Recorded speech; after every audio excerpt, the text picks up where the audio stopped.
Hello, TJ Tubers. Nigeria coach Eric Chelle has issued a strong warning to Benin, promising to go all out when the two West African rivals clash in their final Group C match of the 2026 FIFA World Cup qualifiers on Tuesday. The highly anticipated encounter will take place at the Godswill Akpabio Stadium in Uyo, with both sides facing a must-win situation to keep their World Cup dreams alive. Group leaders Benin are just 90 minutes away from history, as a win would see them qualify for the FIFA World Cup for the first time ever. Led by Gernot Rohr, the Cheetahs currently sit 2 points clear of second-placed South Africa and will secure their ticket to the tournament to be co-hosted by the USA, Canada and Mexico if they collect all 3 points in Uyo. Victory for Benin would make them untouchable regardless of what happens when Bafana host Rwanda at the Mbombela Stadium. However, Nigeria are not ready to hand them that glory so easily.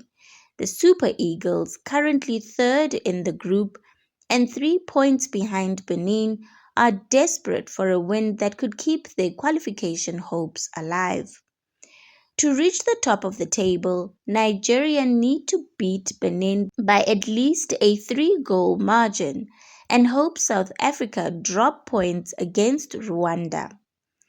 Interestingly, a Nigerian victory would be good news for Hugo Bruce's Bafana provided they do their part and defeat Amavubi. Speaking ahead of the clash, Chelle made it clear that his team will leave everything on the field. We feel the pressure since March. Every time when my players come to camp, they feel the pressure because for Nigeria, for our team, we need to travel and we need to go to the World Cup. So we have a lot of pressure. So maybe other teams will have some pressure too.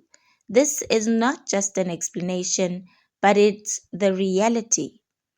We need to have our fans behind us to put pressure on this team, Benin. We are in Africa, so we need to put lots of pressure on these guys. This is the World Cup qualifiers. So this game starts when they put their foot in our country first. Secondly, we need to do the job on the pitch. We need to start the game with a lot of intensity, lots of aggressivity, and like what the captain said, we need to score some goals. So we have once again a few training sessions to think about a game plan. But the reality is this is a question about everybody: the players, the officials, the NFF, the commission and the fans. We continue. We have our second game in a few days, and like I said to my players, we go to the war again. Chelle's men will be up against Benin coach Rohr, who is much more familiar with some Super Eagles players he worked with during his time at the helm of Nigeria. What do you think, football fans? Will Benin make history and qualify for their first ever World Cup? Or will Nigeria crush their dreams and keep their hopes alive? Drop your thoughts in the comments below. I want to hear your predictions. On other news, Cape Town Spurs CEO Alexi Efstatio has opened up about his financial dispute that took place between his club and Kaizer Chiefs over the transfer of winger Asanele Velebai before the player eventually joined Amakosi as a free agent. Speaking on Marawa Sports Worldwide, Efstatio confirmed that Spurs were holding out for 10 million rands, but Chiefs' offer fell far short of that valuation.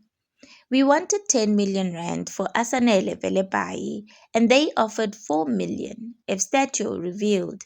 They offered us two players on loan, but we said no. We are not in the business of loaning players. And then they just went quiet. So that's what happened. The transfer saga dragged on for months before eventually reaching a legal conclusion. Following Spurs' relegation to the third tier, both Velebai and his teammate Luke Bartman were declared free agents, allowing Kaizer Chiefs to sign them without paying a transfer fee. Meanwhile, Kaizer Chiefs have made a major decision on the future of assistant coaches Cedric Gaze and Khalil Ben Youssef, following the departure of head coach Nasruddin Nabi. The club announced earlier this week that Nabi had left by mutual consent, bringing an end to his tenure that began in July 2024 after joining from Moroccan giants AS FAR. Nabi's time in charge was filled with mixed fortunes.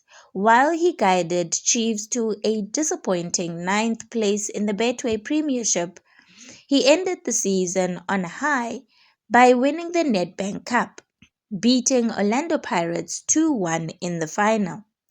That triumph also secured Chiefs a spot in next season's CAF Confederation Cup. After Nabi's exit, the Soweto Giants confirmed that Gaze and Ben Youssef will take charge of the team for the remainder of the 2025-26 season.